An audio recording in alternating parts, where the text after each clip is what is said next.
We're very excited to talk about some of the things that are going on here in Silicon Harlem and Harlem in general and the Harlems around the world. There's a lot of good people here in the office right now. We're going to have a conversation with everyone along the way so we can find out what's going on. We are really, I always say this is the time of our lives. For those of you who've known Silicon Harlem and myself for several years, it's all been about how do we make sure people are connected. Way before the pandemic, when we were talking about everyone needs a connection, is broadband everywhere? I was climbing on most of your backs about this. Yo, when are we going to get this done? And it took a pandemic for people to go start calling me. Clayton, what were you talking about again? What was that you were saying about broadband for everybody? Yeah.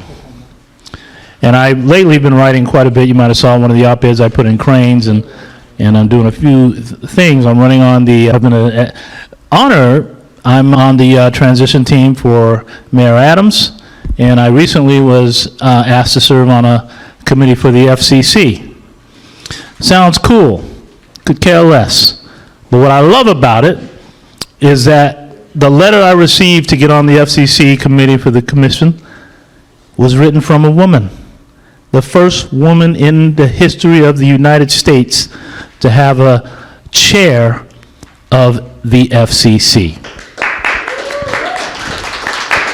That, to me, of all the things that I may have been, blessed with, I just thought it was just one of the greatest moments because she got sworn in by Biden on October 31st, with the only thing left was the Senate, but on October 31st, she essentially was the chair. On November 1st, she sent me that letter. I want you to be on this committee. And first time probably ever I framed a letter. So I actually framed the letter inside this office. I'm saying all that to say is that in 2020, the word was COVID. COVID, COVID, COVID. And 21 has been what? Infrastructure. Infrastructure, infrastructure. You hear it all the time. Well, that means it's my time. My gig is infrastructure. So we are having some of the most biggest opportunities we've had as a company. It's one of those things like a few weeks ago where our congressman here in Harlem, Adriano Espiat, called me. I call him all the time. He called me this time when the infrastructure bill got put into law. And he says, listen, Clayton, one of the major voices that's going to distribute this money is the whip of the United States of America. That happens to be Clyburn. Clyburn is the whip. He says, you and I are going to go talk to Clyburn together. So this is what's happening now. This is the time. This thing only happens about every 100 years, when you can basically upgrade the entire, in our business where we're actually out there deploying networks, we're finding, everyone hears about supply chains, it's happening in the network business. How do you get an access point? How can you find more Cat6? It's everywhere happening now. It's just our time. So tonight I'll talk a little bit later on that after the conversation we'll have about the Metaverse, but I think it's just important for us to share tonight. Not only those who are listening through the webinar, but for those who are here in our office today. Let's really go into it. I'm calling, one thing I want everybody to put in their calendar, everybody online, everyone in this room. This is going to be the easiest thing for you to remember. All right, you ready? On 22 of 22 at 2 p.m. on a TWO Tuesday. Hello, you come here, we're going to be ribbon cutting the very first gigabit center of New York City. It's a huge, huge thing. That's why you guys are trialing what is part of that, which is that when I talked about the Link NYC SSID here, we have pulled in fiber into this building. We've got the fastest speeds going on in Upper Manhattan, and it will be available to community of all of Manhattan, which would normally be in Midtown or downtown. Everybody's coming uptown. So I wanted to make sure, 22 at 2 on a Tuesday. So I'm so excited about that. So anyway, you want to be there. It'll be a ribbon cutting, I'm trying to get the mayor to come. Certainly our assembly people will be here and a bunch of political people, but also just those who want to see this kind of thing happen. And I'm calling the month of February, and I love to put a theme around certain things, but the theme of February, perhaps it should be for the entire year, the theme for February. The word is reclamation. It's our time. It's our turn. It's time to reclaim our own destiny. It's our time to reclaim what really is coming, how we ultimately are not defined as a divide. It's a big pain in my neck when people talk about digital divide. I have no idea what they're saying. So this is a reclamation that you'll hear throughout this month, next month, and the next month, because I think it's a great opportunity. Like I said, every 100 years you might get this chance. So we are now the architects of bridges and tunnels and streets. But we're also very much available in every single home, where we can literally make sure people are connected, are literally driving their own economy, and we make a world that's a little bit better. That's what we are able to do right now. With that being said, Silicon Harlem is also very deep into advanced technology. We're constantly trying to figure out what's next, what will happen next, all this kind of stuff. And what we have found already is that there's something that some people call the Internet 3. The third version of the Internet is coming out. And that has been looked upon as a new way to not only have connectivity, but a new way of actually living. And for those of us who've been around a while, know some of these efforts in the past and always failed, where we try to do Second Life and all kind of stuff we were doing back in the day. But now, there's a whole ecosystem around this, because it goes from sort of commerce to asset. What you find in the metaverse is everything's more asset-driven than commerce-driven, right? So the NFTs and the Bitcoin and all that kind of stuff is very a part of this Internet 3 or metaverse, however you want to define it. And we have one of the great minds who has been studying this for a long time and architecting quite a bit. And so we're going to bring Ben up here to the front as our guest speaker and an expert in this space. He's got his goggles. Yeah, that means it's real. Give him a hand.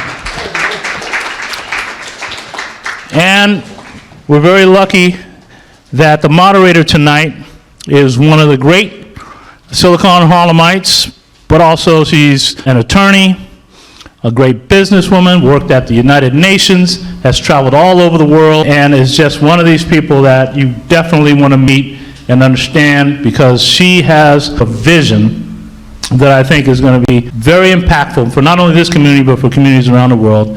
I get a good opportunity to see how she works, because she works right here in Silicon Harlem, and just happy to have her here. Danielle Nicholson, come up here. And please, Ben Erwin, Danielle Nicholson. I have the pleasure tonight of speaking with Ben Erwin, a member of our Silicon Harlem family. You never leave. And so this conversation about the metaverse, as Clayton mentioned, it's going to be the Internet 3. It's a name that's been thrown around a lot. Facebook has adopted that name as their brand name. But can you just start by telling us a little bit about what is the metaverse? As Clayton called it, the Internet 3, there's actually a lot of different words that go to describe it. Web 3 is actually something that is commonly referred to as the Ethereum ecosystem blockchain. Ethereum came along and snapped up Web 3, and so there's actually two different ideas of what's going on with the metaverse ecosystem, which is the sort of blockchain fintech ecosystem and the content ecosystem, which is the XR ecosystem. And ultimately there is one metaverse, and there are multiple technology stacks that bring it all together. So one of the things that I'm trying to do in my work is harmonize what that lingo is so that it actually makes sense to people and becomes more accessible to folks. So I know a lot of times when people think of the metaverse, they think of gaming, they think of entertainment. What else would people do inside the metaverse? First of all, social media as we know it is moving into a virtual space. So you can put on an avatar and go into a world that is either part of a social VR platform, and there are several, and I'll talk and show you in particular one of them, and you can build virtual worlds of your own. I'll talk a little bit about opportunities that are coming out of that. The big difference between the internet as we know it today, which is a 2D sort of infinite scrolling that goes on and you post and people read it and like it, is that just imagine that you and I are just avatars here, and we're sitting and we're creating a memory, and we have virtual presence, and that's what really makes the difference. And it doesn't matter that you look like a cartoon. What matters is that you're embodied, and that when you move, that there's 6 degrees of freedom around you, and so you can turn your head and you can look up and down and back, forth and up and down, and that your mind handles that differently than it would when you're just traditionally scrolling. And so when you're in a social VR context, you're creating memories with other people. And so we saw that you had the Oculus goggles on. Is that how you access the metaverse? It's one way. To be, the word immersive actually has many different applications to it. I say that there's 2D and 2D, 3D and 2D, 2D and 3D and 3D. Okay, I think that went over my head, but So, continue. But That was a lot of Ds. like Second Life is 3D and 2D. And there are a lot of ways that you can get into the metaverse just through a desktop application. You can do it through a web browser, you can do it through an installed application, and that technically is immersive. You can play Fortnite on your phone. The Fortnite is considered the world of Fortnite, that universe, is considered part of the metaverse.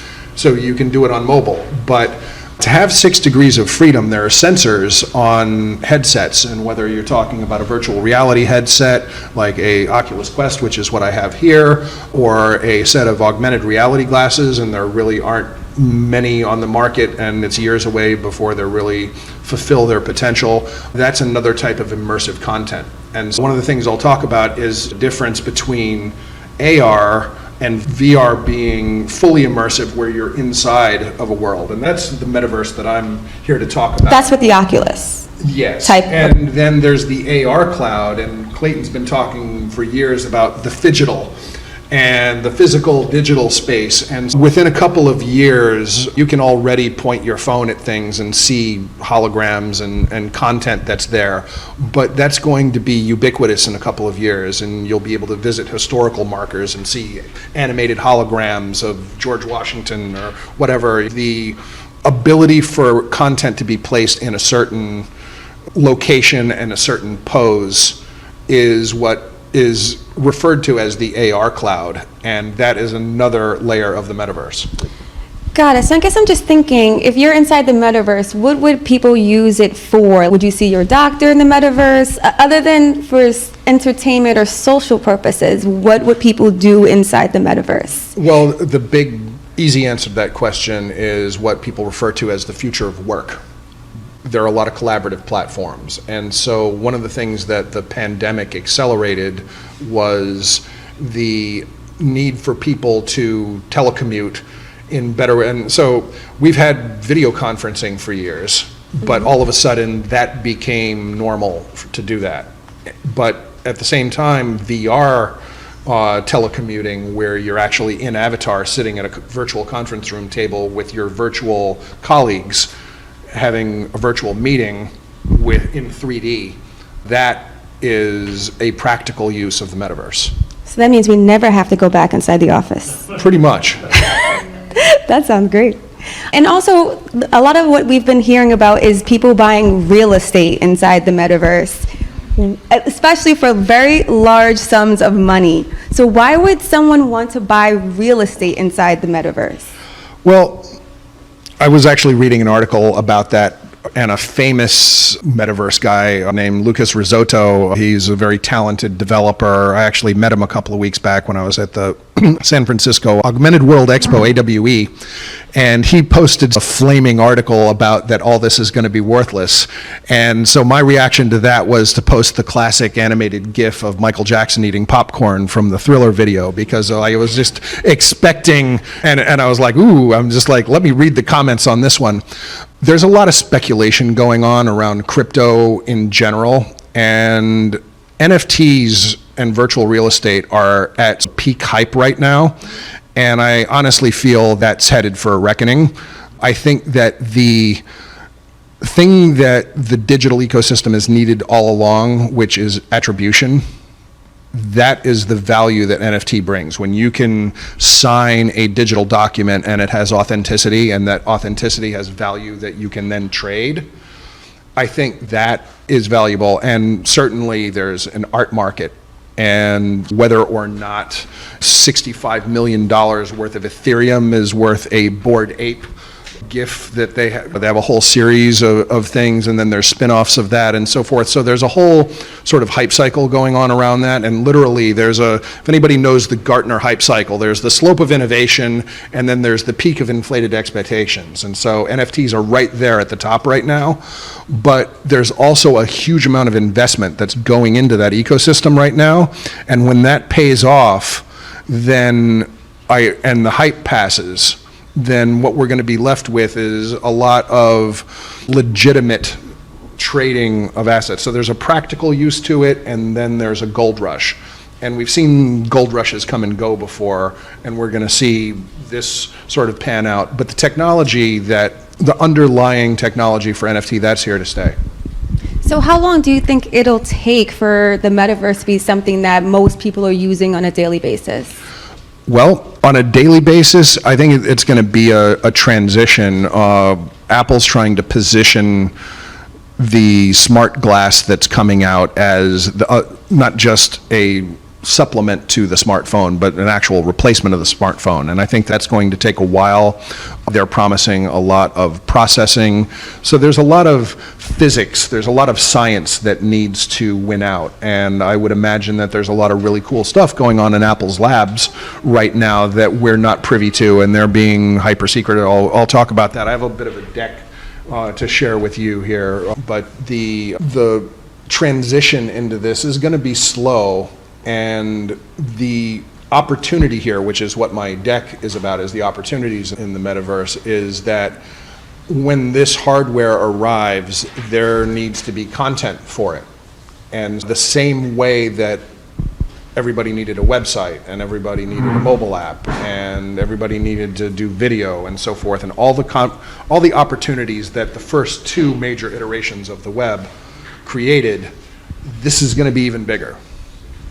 And so how long do you think the learning curve would be? Because it did take some people a while to adopt smartphones. Everything takes an adoption rate. Do you think it'll take people a long time to get used to the metaverse?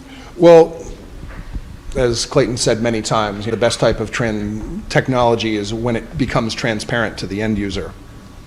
And so it's going to take a little bit of a while to get there, but I think that there are a lot of smart people working on the user interfaces and the content and things that we take for granted and use, like calendaring and wayfinding and stuff like that. These are all going to be baked into early iterations of that. And then there'll be things that we have personal uses for, and where finding my keys and stuff like that. These are all potential ideas that people can have additional utility that make use of a device that detects the space around you, and with that also comes privacy implications and stuff. So people are working on a lot of really complex problems to solve that. So the whole adoption curve is going to take a number of years, but the content is going to become easier as that adoption curve happens. So I thought I'd make this a little bit of a show and tell here, and actually You have to be in it. a little bit about this. Yeah, I'm about to start here. I just wanted to make sure that I'm... And is that the Oculus? This is the Oculus Quest, yes. Oculus Quest. And I just share very quickly, we did a poll during the conversation. Share kind of what we asked was, Will the metaverse create another opportunity gap?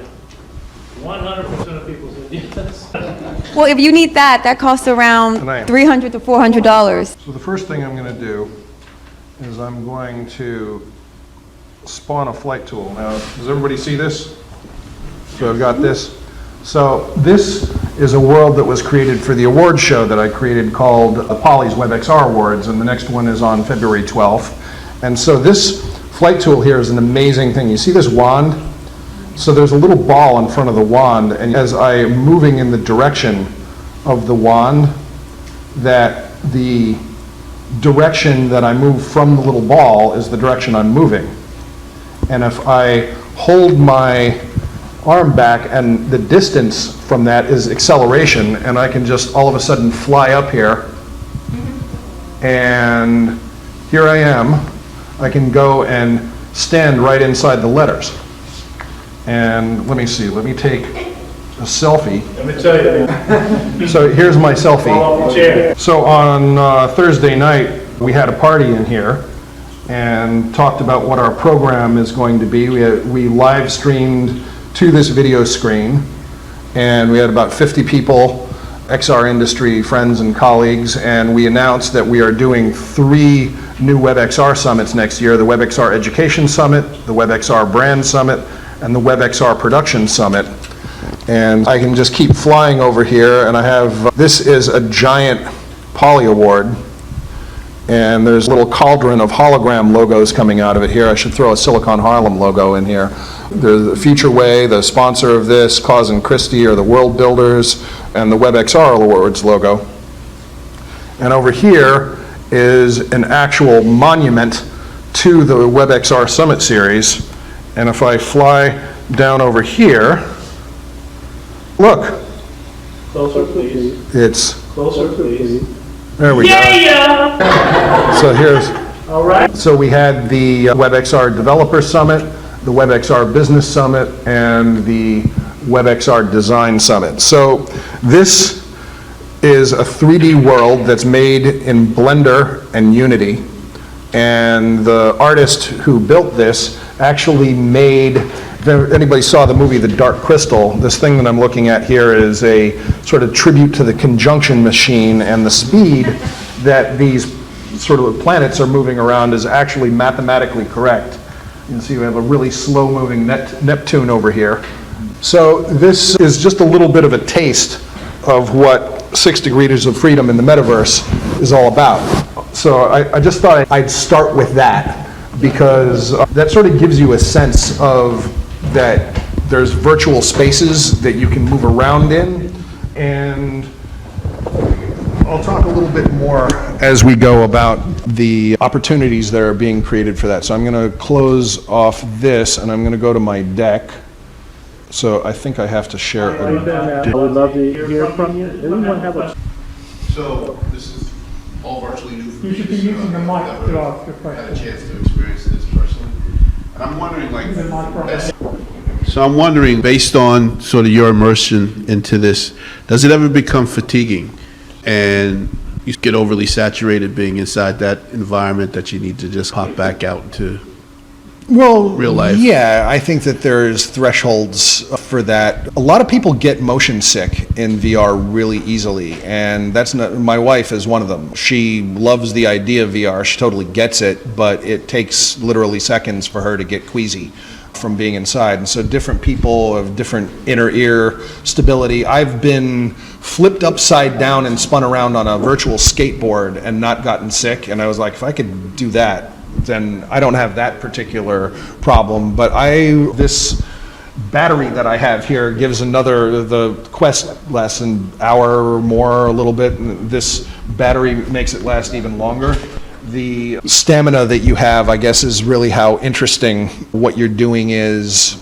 It depends on the person and what you're doing in the virtual space. Thanks, Robert. We have one more question. Hi, you kept referring to 6 degrees. Yes. What did you mean by 6 degrees? Okay, that is an excellent question. So 6 degrees of freedom, which is often referred to as 6DOF, is up, down, left, right, backward and forth. So that's actually 3. And then there's pitch, yaw, and roll. So you turn your head, it's pitch, yaw, and roll.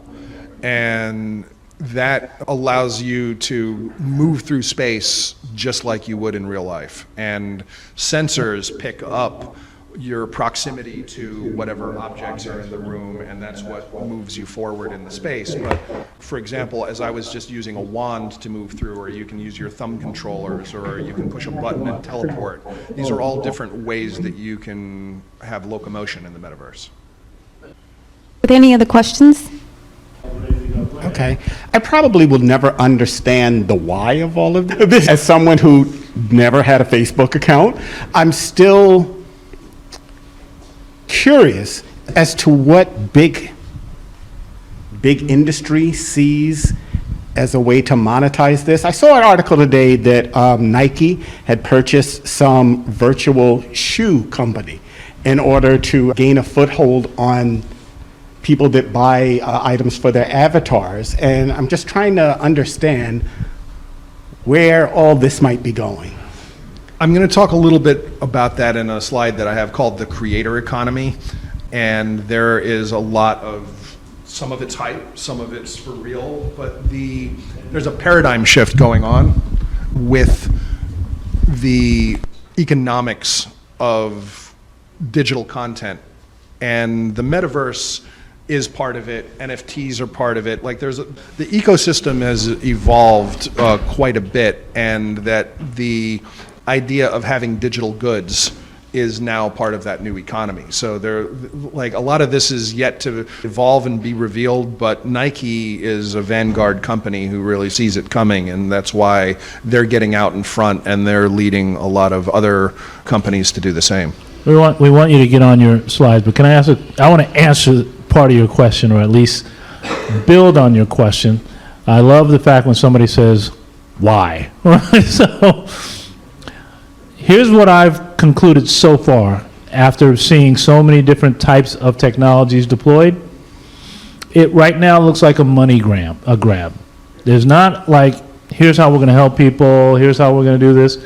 This is like a perfect example of why people try to go after money. Even Ben mentioned there's these things, some of these things are going to go to bust, but what we can do is start to get involved to see if we can make a why out of it, because if we don't, there becomes the next divide, and we're all suddenly going, why didn't we get involved, and all this other stuff. So I 100% agree with you that there's no articulation of the why. It just sounds interesting, it sounds very techy. I've been all up in it, and this is clearly a money grab right now. So the earlier you're in, the more likelihood you can take advantage. And so as much as I'm a nerd, I look at these things and I go, how are they going to really move, for myself, not for everybody, but for me, it's like, how does this really move humanity? That's what I'm curious about, because this is a big thing. These are like the biggest companies. You just mentioned like a Nike and Facebook. This is a big deal. So if it's going to be a game changer, the question becomes, is it a game changer for everyone?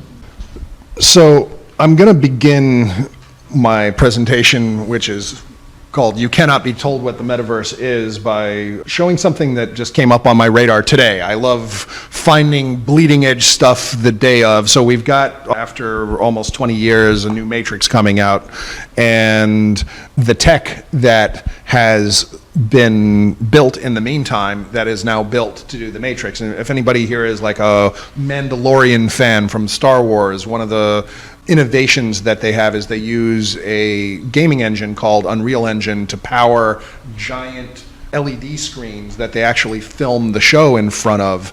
And what the game engine does is it tracks the camera relative to the wall and actually changes the perspective, so actors can actually see the environment that they're in space and are acting instead of just being in front of a green screen. So this is the bleeding edge innovation of, are you ready, Clayton? I'm gonna. Yep, go ahead.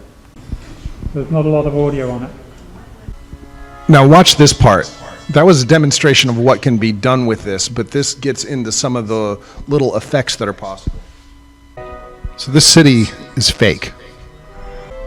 This is available on PlayStation and Xbox. It's The Matrix Awakens. So apparently in this video game, there's 16 square kilometers that you can drive around with this level of photorealism. And that there are millions of people and cars that you can just pick up and drive. And the screen share quality over Zoom doesn't really do it justice. It's pretty beautiful over here. But, so I'm going to, a little bit of what I've done, including work with Clayton back at Ember Media back in the day. And so I've already been introduced. These are the projects that I'm working on. But I'm here to talk about the opportunities in the metaverse, because that's really what Silicon Harlem is all about. We already talked about that it's the next evolution of the internet, but there are various figures that have a compound annual growth rate, CAGR. There's all sorts of different studies that are done about how many billions of dollars it's going to be worth.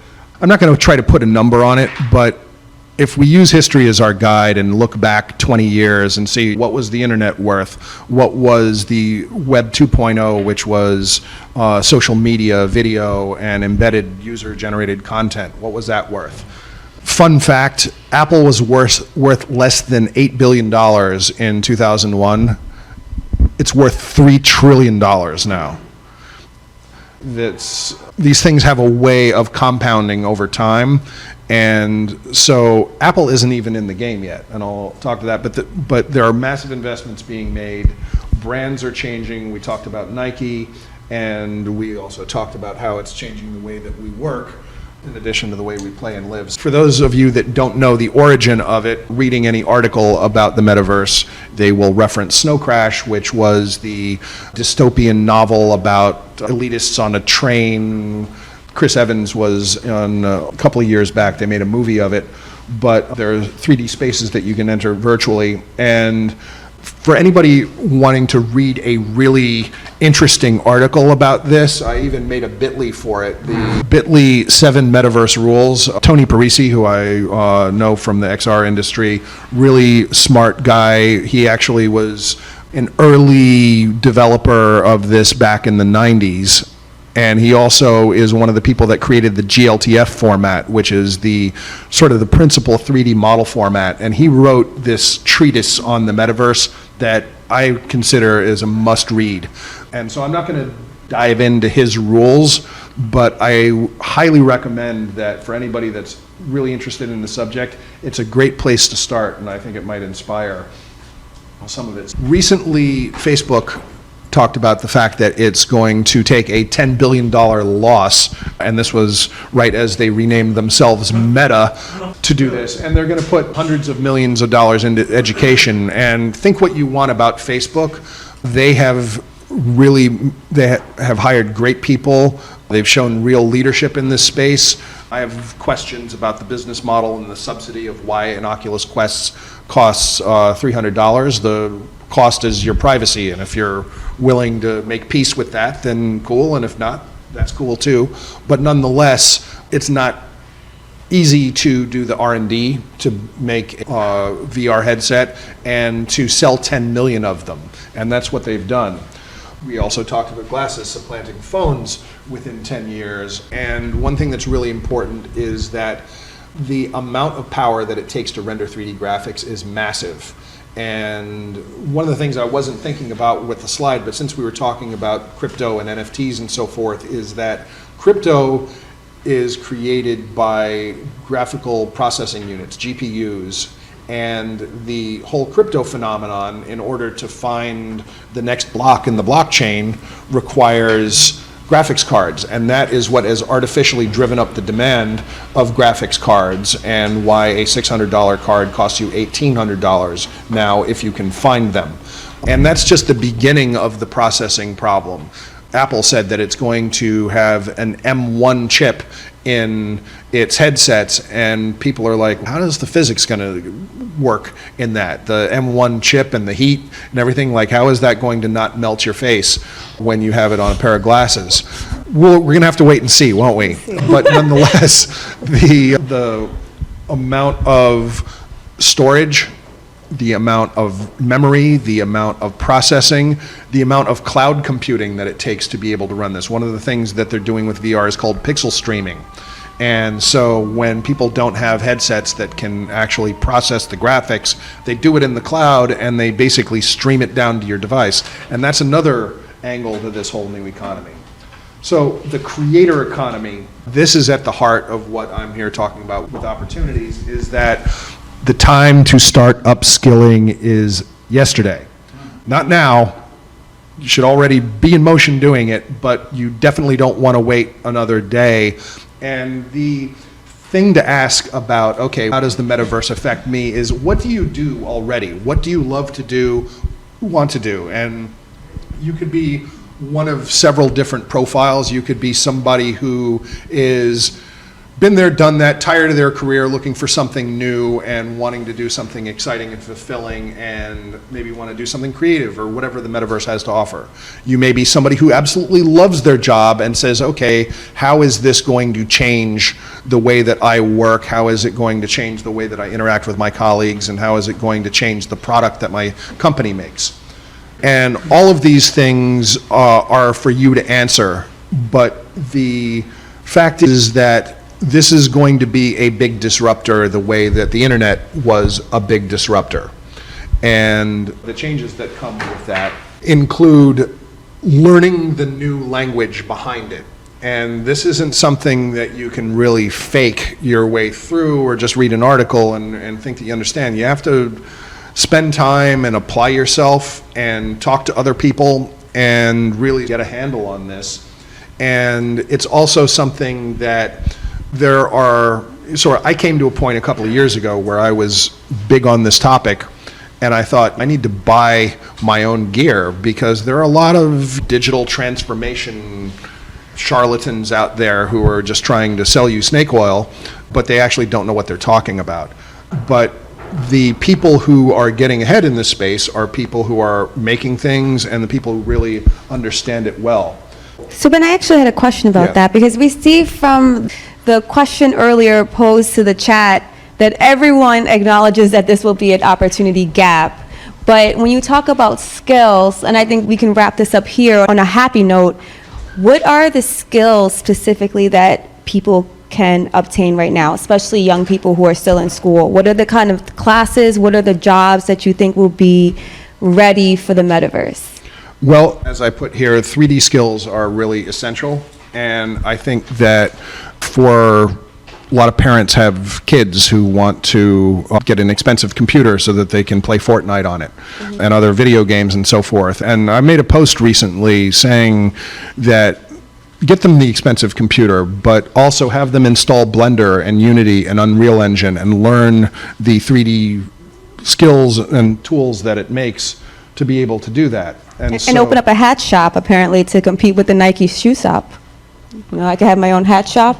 Yes, you can.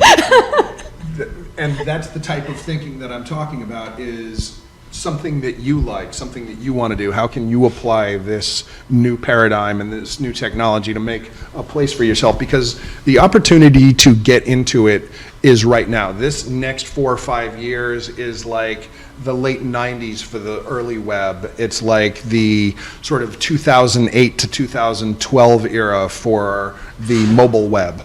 And I'm getting to the end of my slides here, which I'm glad that this has come up a couple of times here, is I chose the word mitigating a new digital divide because I've been working with Clayton a long time, and the work that Silicon Harlem is doing is dealing with a problem that is still not solved, is that people are not connected yet.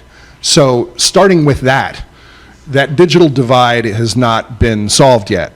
And people like Clayton out there in the world who are trying to deliver broadband to homes so that kids can connect to the internet, this is a basic right. And these are things that you need to have in place before you think about having a heavy-duty computer and know how to do 3D and stuff like that, or being able to afford an expensive device, whether it's a subsidized $300 Oculus Quest or a $6,000 Vario headset, which is, if you look up varjo.com, their product is an extremely high-end thing. So this isn't something that normal folks can afford. This is something that the military buys. But the tech is extremely advanced, but bringing this down to a human level, to a consumer level, and making it affordable for people to take care of the opportunities are in being able to download a program like Blender, which is a full-featured 3D modeling software that is 100% free and open source. So that's a great place to start, is download Blender.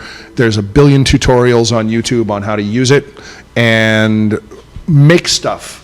Make things that you like. There's a whole economy around 3D models. There's several sites called Sketchfab and Turbo Squid and free3d.com. You can make models if you want. You can build worlds, and then you can import them into Unity, and then you can take the Unity project and you can bring it into a social VR platform.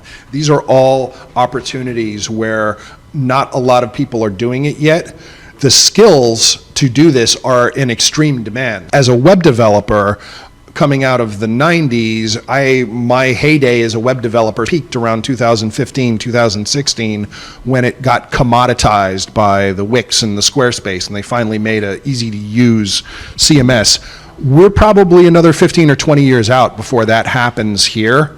So this is an opportunity for people who want to be able to make things, and that's my last bullet, is the makers will win.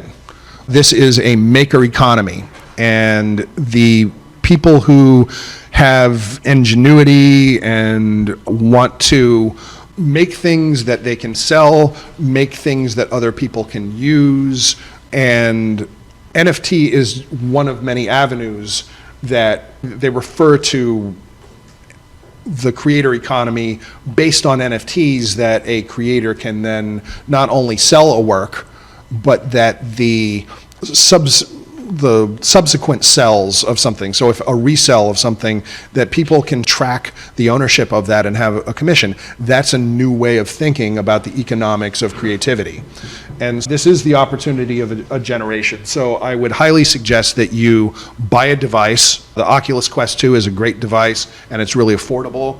And as long as you're good with the fact that Facebook is mining your data out of it, just like they do when you're on Facebook, then just be at peace with that and move on. I've had to, but I also appreciate what they have accomplished. And I actually spoke to two of the guys who make the Oculus browser last week, and these are great folks, genius engineers, super cool people who are making a great product. And my whole focus in the metaverse is WebXR, which is the delivery of content over the open web, and whether the destination is a desktop browser, a mobile device, or a headset, that the ability to go into the metaverse over the web, I think, is a really important thing. So the browser, the Oculus browser, is really the only ones that are doing that. The last 2 points that I would make is something that I just say a lot, and doesn't necessarily have to do with the metaverse, but just in general, is that build up your social media presence and use social media as a tool to have information come to you. And whether or not you're interested in the metaverse or 3D or anything that has to do with this, you're into something. You care about something. You have a professional inclination, you have personal inclinations, and network with people that care about that. Join Facebook groups, connect with everybody on LinkedIn, like, period. Lose your inhibition about needing to know somebody. Build up your LinkedIn information, and the value of that is that this information's constantly coming to you. The video that I showed came up as a result of, I don't even know who posted it, but nonetheless, I'm getting this fresh information every day. And think of things that you want to exist and learn how to make them. And by the time you figure that out, then you will have a skill you didn't have before. And with that, Thank you so much. Thank you, Ben. I'm going to go home right now and try to make some hats to sell to Nike. Go for it. So as you may or may not know, I work with the Internet Society, and we work on that digital divide, and we're not the only organization. There's the Alliance for Affordable Internet and the Association for Progressive Communications. And A4AI has this thing they've been working on for the last year, which is meaningful connectivity. And I'd like to put this phrase into your lexicon, Clayton, meaningful connectivity. And this is the kind of thing that once people have meaningful connectivity that they can do to have. So it's not just having a connection, it's having a connection that you can do something with. Indeed. That's point one. The other one is that I do the streaming. And one of the things I stream is the Accessibility VR Meetup. And there's 20 videos on their YouTube page about every aspect. And if you think about it, the people who can't move, are totally disabled, blind, deaf, whatever, within this kind of environment, they can have real interactions with each other and things. And people are making great tools. Microsoft's made a virtual white cane so that blind people can walk around. There's a thing called walkthrough, where people who are physically disabled can walk around. So it's A11Y VR. I recommend checking that out on YouTube. Well, thank you, and I'm glad you brought that up. And you said an extremely important word, which is accessibility. And there's two meanings to accessibility. There is how easily you can access something, and there is having function that disabled people can use. So when it comes to if you are sight impaired, that you have audio tracks and so forth. So WebXR as a virtual reality platform is really good for both. It's easy to access the metaverse through it, and it is also very well built to be able to function for people who have various limitations, whether it's physical mobility, sensory impairment, that it can augment them in ways. And when it comes to people that are sick or elderly or who don't have mobility, they can be transported to places and have experiences that they wouldn't otherwise have. And that is a huge quality of life boost. Take somebody who's in hospice care or in an elderly facility and they can't move and they can't do anything. And you can, like, I call it the XR smile, like when you put a virtual reality headset on somebody for the first time and you're under the mask and they've got this huge grin on their face because they've never been to such a place or they've never had that experience before. It's very powerful from a human standpoint, and this, Clayton, is the human aspect of it that we want to deliver the metaverse for. It's a good point, and Joey, I just wanted to comment on your meaningful connectivity. The way we've been defining it lately, and this has nothing to do with the metaverse, but what we've been defining it lately has been, if you have everyone has a certain speed. But one thing, regardless of speed, if you're downloading, you're a consumer. If you're uploading, you're a maker. So when people say, they got connectivity and they got 50 megabytes, they're not putting nothing up. So I'm going to go to the chat and then I'm going to come to Ken Granderson. But we have a couple of questions. So one of them comes from Danielle. Where and how does the first iteration of training and education begin for adults?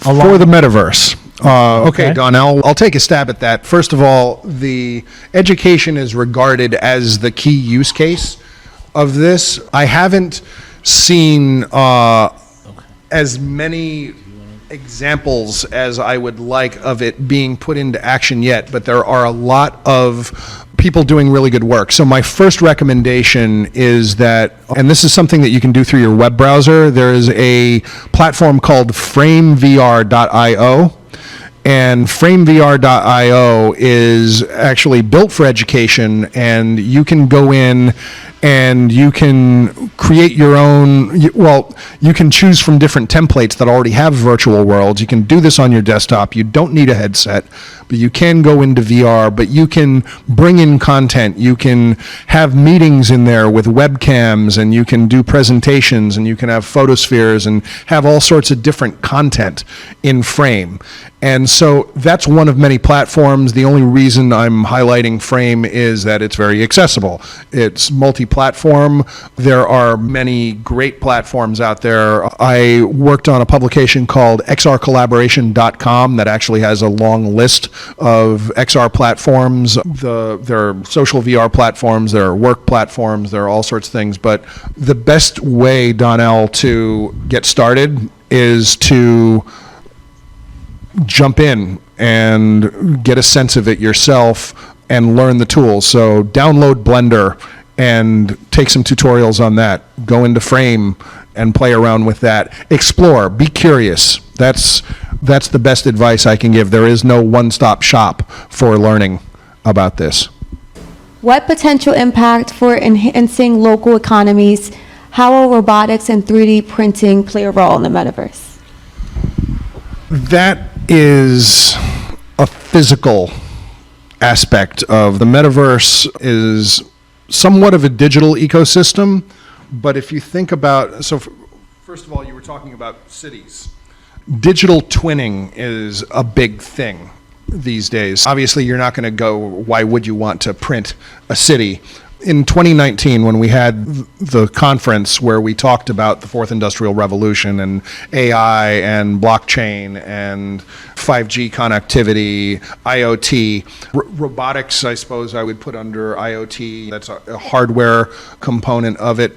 This is all one ecosystem. As I said at the beginning, that the Web3 paradigm, which is more of a blockchain-oriented thing than an XR-focused thing, these are all going to merge, and the lines are already blurred. The problem is that people don't get the semantics of it. It's, oh, I thought this meant that, and the other thing, and that makes people less curious in a way because it isn't apparent.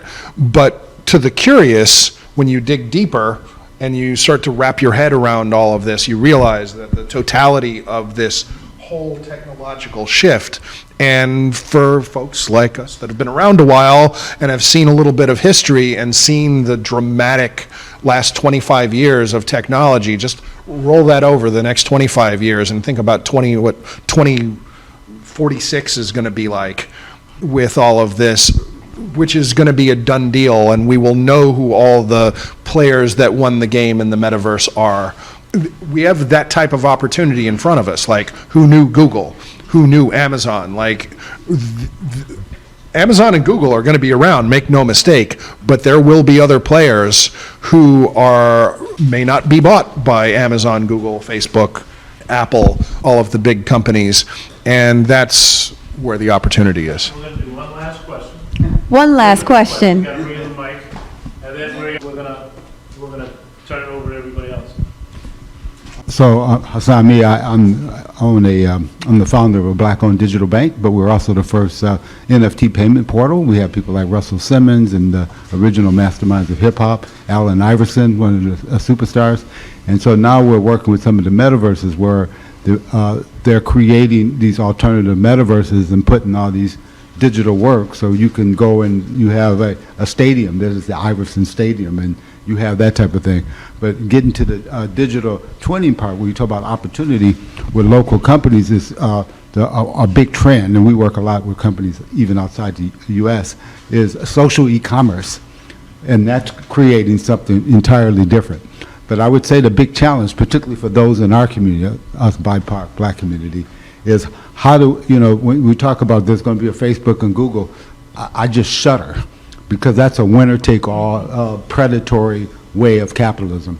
And what we need to do is we need to figure out ways in which we can all participate, and people who create value can continue to grow, and that the benefits of capitalism extend to everybody.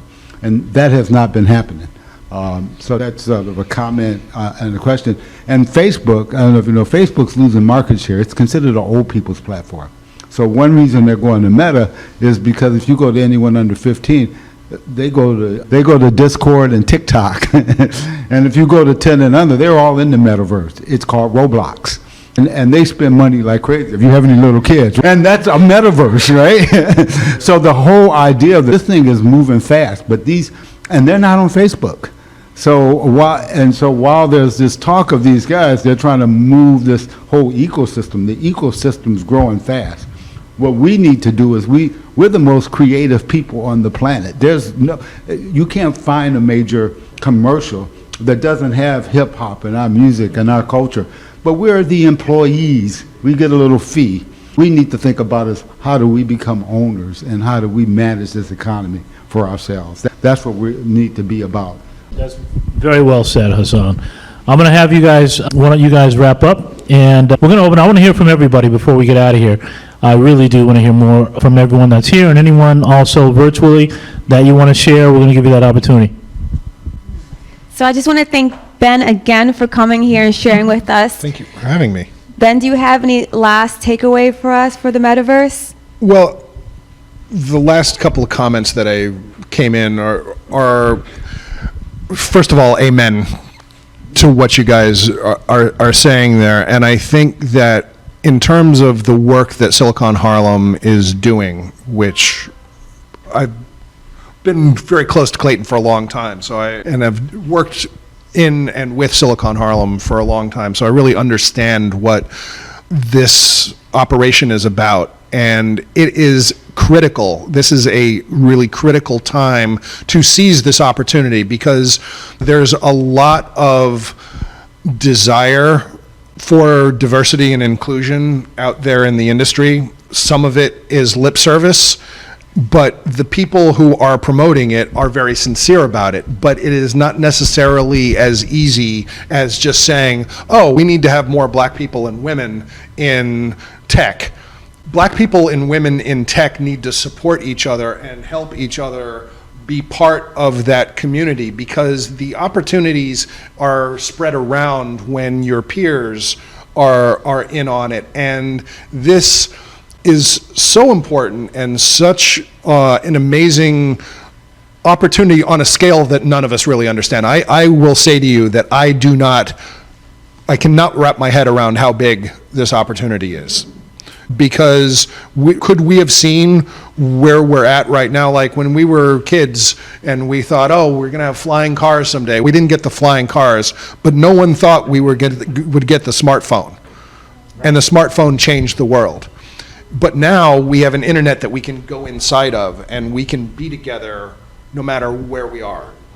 How powerful is that? Not just chatting with each other and not just sending messages or posting selfies to a friend in Australia. We can actually be embodied as digital characters and as that becomes more and more real. So if you just think about the wow factor of that, and you have your kids sitting over there and they play Roblox. And they play Roblox, not Roadblocks, or Minecraft, or any of the other things. This is all part of the metaverse. So getting acquainted with this tech and sharing it and being open about it, like the best advice I could say is the more open you are, the more you give away, the more you're going to get out of this. And the best year of my life and my career has been the last year. And I'll tell you the secret of it is that I have gotten a tremendous amount of joy out of shining a light on other people's works. I created an award show and I brought experts in to talk about the things that they love and gave them an opportunity to showcase what they love. And so if you can find a way to find that level of joy in your work, then you will succeed in the metaverse. Thank you so much.